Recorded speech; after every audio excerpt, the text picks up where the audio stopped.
Students, आज हम पढ़ेंगे फिनॉल की अभिक्रियाएं। इसके पहले हम अल्कोहल की अभिक्रियाएं पढ़ चुके हैं।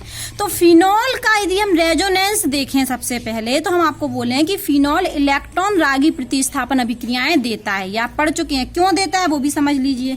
यहाँ हमने एक फिनॉल लिया तो क्या होगा, ये लोन पेयर के इलेक्ट्रॉन कहाँ शिफ्ट होंगे, बेंजीन इसको खींच लेगा, तो यहाँ क्या आ जाएगा, ये डबल बॉन्ड। अब यहाँ जैसे ही डबल बॉन्ड आया तो कार्बन की बैलेंसी कितनी हो गई, 1 2 3 4 पहले से थी और ये डबल बॉन्ड हो गया तो 2 2 4 1 5। तो ये वाला डबल बॉन्ड के पाई इलेक्ट्रॉन यहाँ इस कार्बन पर शिफ्ट हो जाएंगे। तो यहाँ पर ये क्या हो जाएगा, O H, और O पर क्या आ जाएगा, प्लस चार्ज। O पर क्या आ जाएगा, प्लस चार्ज। जैसे ही ऑक्सीजन ने लोन पेयर किसकी तरफ आए, बेंजीन की तरफ आए, तो ये डबल बॉन्ड के पाई इलेक्ट्रॉन इस कार्बन पर शिफ्ट हो गए। अब क्या होगा, तो यहाँ क्या आ जाएगा, माइनस चार्ज। अब आप जानते हैं अब क्या होगा, ये वाले जो लोन इलेक्ट्रॉन है वो कहाँ शिफ्ट होंगे, यहाँ पाई इलेक्ट्रॉन के रूप में आ जाएंगे। तो ये पाई इलेक्ट्रॉन कहाँ शिफ्ट होंगे, यहाँ। तो क्या बनेगा, ये तो ऐसा ही रहेगा, ये तो सब जगह है ऊपर ऐसा ही रहेगा। ये आपको डिटेल में पहले भी पढ़ा चुके हैं। तो ये वाले इलेक्ट्रॉन यहाँ शिफ्ट हुए तो ये डबल बॉन्ड बन गया, और ये डबल बॉन्ड के पाई इलेक्ट्रॉन यहाँ शिफ्ट हुए तो यहाँ पर ये माइनस आया। अब क्या होगा, ये वाला इधर शिफ्ट होंगे तो ये पाई इलेक्ट्रॉन इस कार्बन पर, तो क्या होगा, ये वाले इलेक्ट्रॉन से इधर क्या बन गया, देखिए डबल बॉन्ड। और ये पाई इलेक्ट्रॉन कहाँ शिफ्ट हुए, यहाँ, तो यहाँ क्या आ गया, माइनस। अब क्या होगा कि ये वाला माइनस के इलेक्ट्रॉन यहाँ शिफ्ट होंगे तो ये वाले वापस ऑक्सीजन पर शिफ्ट होंगे, तो वापस ये क्या बन जाएगा, OH, और यहाँ डबल बॉन्ड जैसे का तैसा हमारा आ जाएगा। तो ये स्ट्रक्चर क्या कहलाते हैं, हमारे अनुनाद संरचनाएं। हमें ये देखना है कि इलेक्ट्रॉन डेंसिटी कहाँ बढ़ रही है। इलेक्ट्रॉन डेंसिटी या तो ऑर्थो पे बढ़ी, पैरा पर बढ़ी और ऑर्थो पर। तो इलेक्ट्रॉन रागी प्रतिस्थापन, इलेक्ट्रॉन रागी क्या होते थे, E+, जिनके पास इलेक्ट्रॉनों की क्या होती थी, कमी। तो जो इलेक्ट्रॉन रागी होते थे वो कहाँ आक्रमण करते थे, जहां इलेक्ट्रॉन डेंसिटी ज्यादा हो। तो इलेक्ट्रॉन रागी यदि E+ आएगा तो यहाँ कहाँ अटैक करेगा, आप खुद सोचिए। यहाँ ऑर्थो पर, यहाँ पर डेंसिटी इलेक्ट्रॉन की ज्यादा है, या यहाँ पैरा पर जहाँ इलेक्ट्रॉन की डेंसिटी ज्यादा है, या यहाँ। तो क्या होता है, यदि इलेक्ट्रोफाइल आएगा फिनॉल पर तो या तो ऑर्थो पर जुड़ेगा या पैरा पर जुड़ेगा। तो ये क्या देते थे हमें, ऑर्थो एंड पैरा कंपाउंड बनाते थे। ये पहले भी पढ़ चुके हैं हम, ऑर्थो या क्या बनाते हैं, पैरा कंपाउंड बनाते हैं। देख लीजिए, हमने एक फिनॉल लिया और कहा कि हमारा इलेक्ट्रोफाइल ने आक्रमण किया, तो कहाँ आके जुड़ जाएगा, या तो ऑर्थो पर या पैरा पर। तो एक बार तो हमने इसको यहाँ से एक बेंजीन से एक हाइड्रोजन का प्रतिस्थापन हुआ और इलेक्ट्रोफाइल आकर जुड़ गया ऑर्थो पर। ऑर्थो वाला, ये ऑर्थो वाला है, और एक बार कहाँ आके इस वाले कार्बन से हाइड्रोजन का प्रतिस्थापन किया इलेक्ट्रोफाइल ने और आके जुड़ गया, तो ये क्या है, पैरा। तो हमारे ऑर्थो और पैरा समावयवी बनते हैं जब फिनॉल क्या करता है, इलेक्ट्रॉन रागी प्रतिस्थापन अभिक्रिया प्रदर्शित करता है। क्यों बनते हैं ऑर्थो और पैरा, क्योंकि इलेक्ट्रॉन रागी का मतलब इलेक्ट्रॉन की कमी। तो ये कैसा अभिकर्मक है, इलेक्ट्रॉन का कमी वाला। तो ये कहाँ आक्रमण करेगा, जहां इलेक्ट्रॉन डेंसिटी ज्यादा हो। तो हमें पता चला फिनॉल की अनुनाद संरचना से कि ऑर्थो और पैरा पर इलेक्ट्रॉन डेंसिटी ज्यादा होती है, इसलिए इलेक्ट्रोफाइल यदि इलेक्ट्रॉन रागी आएगा तो ऑर्थो और पैरा पर जुड़ेगा।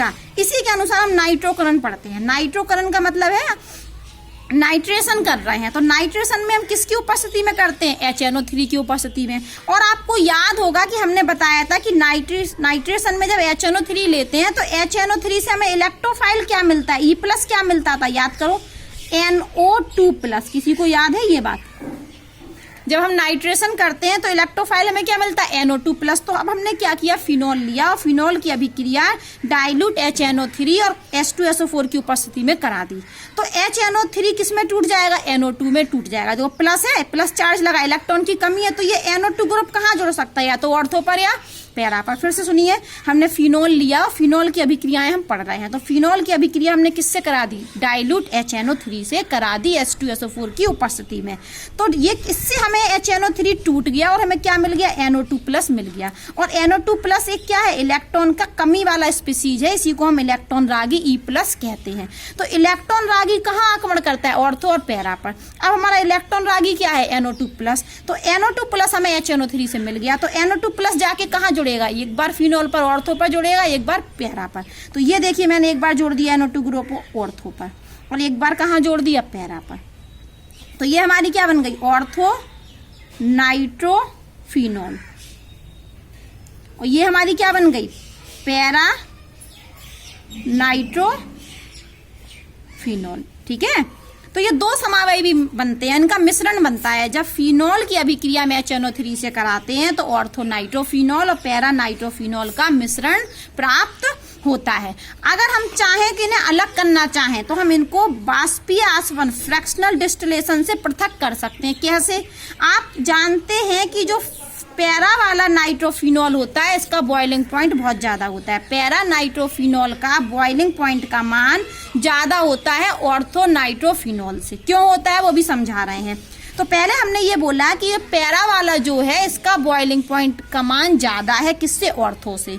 तो हम फ्रैक्शनल डिस्टिलेशन करा दें, आसवन विधि आपने कक्षा 11 में पढ़ी है। क्या किया, हमारे पास ये दोनों मिश्रण मिल गया, ऑर्थो और नाइट्रोफिनॉल का और पैरा नाइट्रोफिनॉल का मिश्रण मिल गया। कैसे मिल गया? फिनॉल की अभिक्रिया जब हमने HNO3 से कराई, वापस सुनिए, फिनॉल की अभिक्रिया जब हमने HNO3 से कराया तो ऑर्थो नाइट्रोफिनॉल और पैरा नाइट्रोफिनॉल का मिश्रण मिल गया।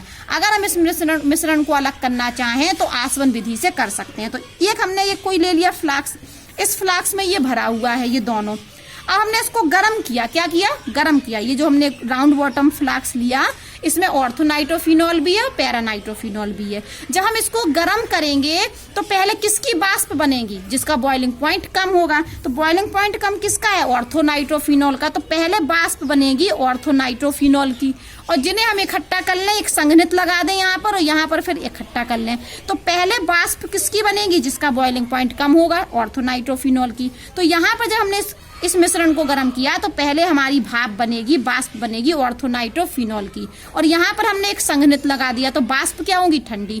तो हमें क्या मिल जाएगा? यहाँ पर ऑर्थोनाइट्रोफिनॉल मिल जाएगा। जब हम और गर्म करेंगे तो बाद में बनेगी पैरा नाइट्रोफिनॉल की वाष्प। क्यों? क्योंकि पैरा नाइट्रोफिनॉल का क्वथनांक क्या है? ज्यादा। क्वथनांक ज्यादा करते वो ज्यादा तापमान पर उबलेगा ना बेटा। तो ये अब हमने बोल दिया कि यहाँ पर जब हम फिनॉल की अभिक्रिया HNO3 से करते हैं तो ऑर्थो और पैरा आइसोमर बनते हैं, इनका मिश्रण बनता है, और इस मिश्रण को हम बाष्पीय आसवन विधि से अलग कर सकते हैं। बाष्पीय आसवन विधि कक्षा 11 में डिटेल में है। फिर मैंने कहा कि जो पैरा नाइट्रोफिनॉल होता है उसका क्वथनांक बॉइलिंग पॉइंट ऑर्थो वाले से ज्यादा होता है। अब कारण बता रहे हैं, कारण सुनिए। हमने यहाँ पर ऑर्थो नाइट्रोफिनॉल के दो अणु ले लिए। देखिए ये बेंजीन पे OH और नाइट्रो ग्रुप जुड़ा था, यही तो था OH और नाइट्रो ग्रुप। हमने इस NO2 को खोल के लिख दिया, दो अणु ले लिए। यहाँ पर हमने ये पैरा वाले के दो अणु ले लिए, एक ये और ये। लेकिन क्या किया, इसको इसको भी ये ऐसे में था, इसको घुमा के लिख दिया। ये ऐसे था, इसको ऐसे कर दिया तो ऐसा बनेगा। तो आप देखना यहाँ पर हमने पहले किसके लिए? ऑर्थो नाइट्रोफिनॉल के दो अणु। तो ऑर्थो नाइट्रोफिनॉल में क्या होता है? अणु के अंदर ही बंध बन जाता है। ये देखिए, ये हाइड्रोजन है, ये ऑक्सीजन से जुड़ा है, इस पर पॉजिटिव चार्ज है, इस ऑक्सीजन पर नेगेटिव चार्ज है। तो ये आपस में क्या करेंगे? बॉन्ड बना लेंगे इस हाइड्रोजन से इस ऑक्सीजन के साथ, और इस बंध को हम कहते हैं intramolecular hydrogen bond. Intramolecular hydrogen bond क्यों? क्योंकि अणु के अंदर ही बन गया। ठीक है, तो इस अणु, ये दो अणु लिए थे ना, तो इस अणु में आपस में अंदर ही हाइड्रोजन बॉन्ड बन गया। किसके अंदर? इसी के अंदर। यहाँ भी बन जाएगा इसी के अंदर। तो इनका आपस में फोर्स ऑफ अट्रैक्शन बहुत कम होगा। देखो इस अणु में यही हाइड्रोजन बॉन्ड बन गया, इनमें भी बन जाएगा, ये O इस O से जुड़ जाएगा, ये हाइड्रोजन यहाँ भी बन गया आपका अंदर ही हाइड्रोजन बॉन्ड। लेकिन इन दोनों अणुओं में आकर्षण बल कम है क्योंकि आपस में ही बन गया।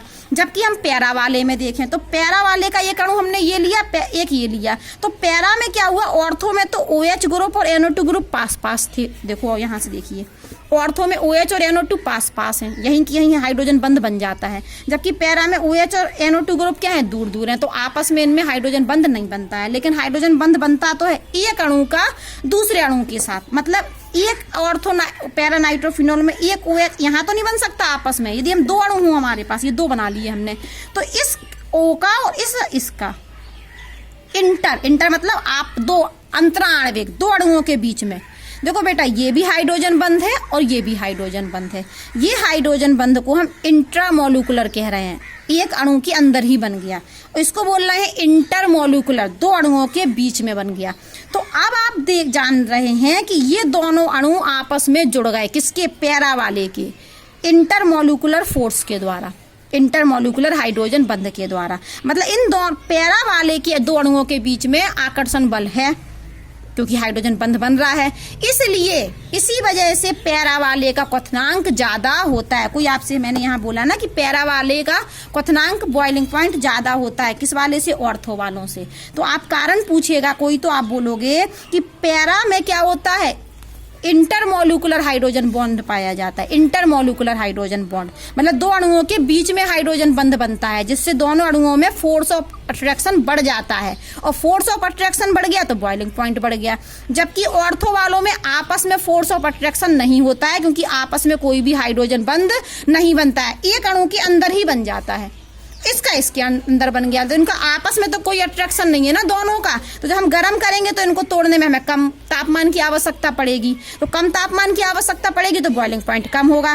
जबकि ये एक अणु दूसरे अणु से किससे जुड़ गया? इंटरमोलिकुलर हाइड्रोजन बॉन्ड के द्वारा जुड़ गए, तो यहाँ पर फोर्स ऑफ अट्रैक्शन है। इन दोनों अणुओं को यदि हमें अलग करना है तो तापमान ज्यादा देना पड़ेगा। इसी वजह से पैरा वाले का जो पैरा नाइट्रोफिनॉल होता है उसका क्वथनांक का मान ज्यादा होता है ऑर्थो वालों से। अब हम क्या कर रहे हैं, अभी हमने ये किया था, नाइट्रेशन पढ़ रहे थे कि नाइट्रेशन जब हम क्या करें, डाइल्यूट HNO3 लें तो ऑर्थो और पैरा के समावयवी बनते हैं। वापस सुनिए, फिनॉल की अभिक्रिया जब हमने डाइल्यूट HNO3 से कराई तो ऑर्थो और पैरा के समावयवी बनते हैं। इनको हम भाप आसवन विधि से अलग कर सकते हैं, और पैरा वाले का जो बॉइलिंग पॉइंट होता है वो ज्यादा होता है ऑर्थो वाले से। क्यों? क्योंकि पैरा में इंटरमोलिकुलर हाइड्रोजन होता है, दो अणुओं के बीच में हाइड्रोजन होता है, जबकि ऑर्थो में इंट्रामोलिकुलर हाइड्रोजन होता है, अणु के अंदर ही हाइड्रोजन बॉन्ड होता है। कारण हो गया। अब यदि हम यहाँ डाइल्यूट HNO3 की जगह कंसंट्रेट HNO3 ले लें, क्या ले लें? डाइल्यूट की जगह कॉन्सनट्रेट HNO3 ले लें, तो जैसे ही हमने डाइल्यूट की जगह कॉन्सनट्रेट HNO3 लिया तो क्या होगा हमारा, ये देखते हैं। डाइल्यूट नहीं लिया, क्या लिया? Concentrate HNO3। तो जब हम कॉन्सनट्रेट HNO3 लेंगे तो नाइट्रो ग्रुप ऑर्थो और पैरा तीनों पे जुड़ जाएगा। कहाँ कहाँ जुड़ जाएगा? ये देखिए, इधर भी जुड़ गया। कॉन्सनट्रेट मतलब HNO3 की अधिक मात्रा ली, तो नाइट्रो पर भी, ऑर्थो पर भी जुड़ गया, इस वाले ऑर्थो पर भी जुड़ गया, और यहाँ भी जुड़ गया। जबकि जब हम डाइल्यूट HNO3 ले रहे थे तो एक बार ऑर्थो पर जुड़ रहा था, एक बार पैरा पर जुड़ रहा था, और ऑर्थो और पैरा का मिश्रण मिल रहा था। लेकिन यदि हमने कॉन्सनट्रेट HNO3 ले लिया, देखिए फिनॉल की अभिक्रिया कॉन्सनट्रेट HNO3 की उपस्थिति में करा दी, तो 3 NO2 ग्रुप जुड़ जाएंगे ऑर्थो पर, ये दोनों ऑर्थो हैं, पैरा पर, और इसका नाम होगा, ये 1 नंबर होगा, फंक्शनल ग्रुप जुड़ा इस कार्बन को 1, ये 2, ये 3, ये 4, ये 5, ये 6, इसका नाम होगा 2, फिर 4 पर जुड़ा, फिर 6 पर, तो 2,4,6 ट्राई नाइट्रोफिनॉल। और इस अम्ल को हम पिक्रिक अम्ल के नाम से जानते हैं। तो पिक्रिक अम्ल कब बनता है? जब हम फिनॉल की अभिक्रिया कॉन्सनट्रेट HNO3 से करा दें, और जब डाइल्यूट लेंगे तो ऑर्थो और पैरा के समावयवी बनेंगे। आजकल जो पिक्रिक अम्ल है वो इस मेथड से नहीं बनाया जाता। किससे बनाया जाता है? हम क्या करें, पहले फिनॉल की अभिक्रिया HNO3 से नहीं कराएं, पहले फिनॉल की अभिक्रिया में HNO3 से, ये तो तरीका है ही, लेकिन आजकल इस तरीके से पिक्रिक अम्ल नहीं बनता है, दूसरे तरीके से बनता है, वो हम यहाँ बता रहे हैं। ठीक है, क्या समझ में आया कि फिनॉल की अभिक्रिया डाइल्यूट HNO3 से कराएं तो ऑर्थो और पैरा का मिश्रण बनता है, कॉन्सनट्रेट HNO3 ले लें तो पिक्रिक अम्ल बनता है। अब पिक्रिक अम्ल बनाने की दूसरी विधि बता रहे हैं। पहले हमने OH फिनॉल लिया और फिनॉल का HNO3 नाइट्रेशन नहीं कराया, सल्फोनेशन करा दिया। सल्फोनेशन मतलब H2SO4 से अभिक्रिया करा दी। फिनॉल की अभिक्रिया किससे करा दी? H2SO4 से। तो H2SO4 क्या करेगा? इलेक्ट्रोफाइल देगा। कौन सा इलेक्ट्रोफाइल देगा? ये देख लीजिए, SO3H, ये इलेक्ट्रोफाइल देगा। तो ये इलेक्ट्रोफाइल कहाँ जुड़ेगा? ऑर्थो और पैरा पर, क्योंकि इलेक्ट्रॉन रागी प्रतिस्थापन अभिक्रिया देता है, ऑर्थो और पैरा कंपाउंड बनाता है। तो हम इस ग्रुप को कहाँ जोड़ दें? एक बार ऑर्थो पर ये जोड़ दिया SO3H, एक बार हमने कहाँ जोड़ दिया? पैरा पर। ये सल्फोनेशन हो रहा है फिनॉल का, ये नाइट्रेशन था, तो हमने फिनॉल का सल्फोनेशन कराया तो एक ऑर्थो समावयवी बना, एक पैरा बना, और एक बार ये दोनों जगह जुड़ गया, ऑर्थो पर भी जुड़ गया और पैरा पर भी जुड़ गया, और इसका नाम होगा 2,4-डाइसल्फोनिक एसिड। तो हमने फिनॉल की अभिक्रिया पहले H2SO4 से कराई तो हमें मिल गया 2,4-डाइसल्फोनिक एसिड। इसको हमने ले लिया, इसको उठा लिया, देखो इसको देखो, इसको देखो, सेम है, इसको देखो और इसको देखो, ये 2,4-डाइसल्फोनिक एसिड उठा लिया। अब इसकी अभिक्रिया हमने HNO3 से करा दी तो पिक्रिक अम्ल बन गया। यहाँ देखिए सीधे फिनॉल की अभिक्रिया हमने कॉन्सेंट्रेट HNO3 से कराई थी और पिक्रिक अम्ल बन गया था। यहाँ देखिए फिनॉल से पिक्रिक अम्ल तो बना, लेकिन हमने पहले क्या किया, सल्फोनेशन, और सल्फोनेशन किया तो क्या बना, 2,4-डाइसल्फोनिक एसिड। इस 2,4-डाइसल्फोनिक एसिड की अभिक्रिया हमने HNO3 से कराई, तब जाके पिक्रिक अम्ल बना। तो किताब में साफ साफ लिखा है कि आजकल पिक्रिक अम्ल इस विधि से नहीं बनाया जा रहा है। किससे बनाया जा रहा है, 2,4-डाइसल्फोनिक अम्ल में से। पहले हम क्या करते हैं, पिक्रिक अम्ल को बनाने के लिए फिनॉल की अभिक्रिया किससे करा देते हैं, H2SO4 से। फिनॉल की अभिक्रिया H2SO4 से, जिससे क्या बन जाता है, 2,4-डाइसल्फोनिक अम्ल। और इस 2,4-डाइसल्फोनिक अम्ल की अभिक्रिया में HNO3 से कराते हैं और पिक्रिक अम्ल प्राप्त होता है। उन्होंने कहा था इसकी अभिक्रिया आप लिख सकते हैं, तो मैंने लिख के आपको बता दी। अब हम पढ़ते हैं हैलोजिनेशन। क्या पढ़ते हैं, हैलोजिनेशन। अब आते हैं हैलोजिनेशन। ये देखिए, ये हमने फिनॉल लिया और फिनॉल की क्या करा रहे हैं, हैलोजिनेशन करा रहे हैं, मतलब Br2 हैलोजन से अभिक्रिया करा रहे हैं। तो हमने फिनॉल की अभिक्रिया हैलोजन से कराई, किसकी उपस्थिति में, विलायक की उपस्थिति में, CH2 और Cl3 की उपस्थिति में। ये Cl3S और ये वाले विलायक लिए हमने, CH2 और CH-Cl3। और ये लेस पोलर होते हैं। लेस पोलर मतलब कम ध्रुवीय होते हैं। तो जब हम फिनॉल की अभिक्रिया हैलोजन से कराएं, लेकिन कैसे विलायक की उपस्थिति में, कम ध्रुवीय विलायक की उपस्थिति में। ये कैसे विलायक हैं, कम ध्रुवीय विलायक। तो हमारा क्या होगा, आपको पता है कि Br2 से क्या मिलेगा, Br+। ये हेट्रोलिटिक विदलन करा देंगे तो Br2 किस में टूट जाएगा, हमारा Br+ और Br- में। और ये Br+ हमारा क्या है, इलेक्ट्रोफाइल। और ये इलेक्ट्रोफाइल जाकर एक बार ऑर्थो पर एक बार पैरा पर जुड़ जाएगा। तो ये देखिए ऑर्थो पर जुड़ गया, ये पैरा पर जुड़ गया। इसका नाम क्या है हमारा, ये हमारी क्या बन गई, ऑर्थोब्रोमोफिनॉल। ये हमारी क्या है, ऑर्थोब्रोमोफिनॉल। ये अल्प मात्रा में बनती है। ये मुख मतलब होता है ज्यादा मात्रा में, मुख का मतलब होता है ज्यादा मात्रा में। ये है हमारी ऑर्थोब्रोमोफिनॉल और ये है पैराब्रोमोफिनॉल। तो जब हमने फिनॉल की अभिक्रिया हैलोजन से कराई, वो भी विलायक की उपस्थिति में, कौन से विलायक, CH2 और CH-Cl3। और ये कैसे होते हैं, CH2 CH-Cl3 लेस पोलर, कम ध्रुवीय विलायक होते हैं। तो ऑर्थो और पैरा का मिश्रण बनता है। लेकिन जब हम फिनॉल की अभिक्रिया ब्रोमीन जल से करा दें, यहाँ पर हमने विलायक नहीं लिया, देखो यहाँ विलायक नहीं लिया, विलायक है यहाँ पर, इसमें यहाँ सॉल्वेंट नहीं है, आप देख लीजिए, यहाँ विलायक नहीं लिया। जब विलायक नहीं लिया तब ये Br ऑर्थो और पैरा पर तीनों पर जाकर, ऑर्थो और पैरा पर जाकर जुड़ जाएगा। ये देखिए दोनों ऑर्थो और पैरा तीन जगह जुड़ जाएगा। ठीक है, तो हैलोजनेशन की भी दो अभिक्रियाएं, एक विलायक की उपस्थिति में और विलायक की उपस्थिति नहीं है। जब विलायक की उपस्थिति लेंगे तो ऑर्थो और पैरा का मिश्रण बनेगा, और जब हम विलायक नहीं लेंगे तो हमारा ये ऑर्थो पर भी जुड़ जाएगा और पैरा पर भी जुड़ जाएगा। इसका नाम क्या है, 2,4,6 ट्राइब्रोमोफिनॉल। और ये हमारी थी ऑर्थो ब्रोमोफिनॉल, इसका नाम था पैरा ब्रोमोफिनॉल। तो हैलोजिनेशन में होता है फिनॉल की अभिक्रिया हैलोजन से, वो भी कौन से हैलोजन से, Br2 से, ब्रोमीन से। तो ब्रोमीन की अभिक्रिया जब हम क्या करें, विलायक की उपस्थिति में करें तो ऑर्थो और पैरा समावयवी का मिश्रण मिलता है, प्लस लगाना, मिश्रण मिलता है। और जब हम ब्रोमीन वाटर से करा दें और विलायक को नहीं लें, तब हमारा 2,4,6 ट्राइब्रोमोफिनॉल बनती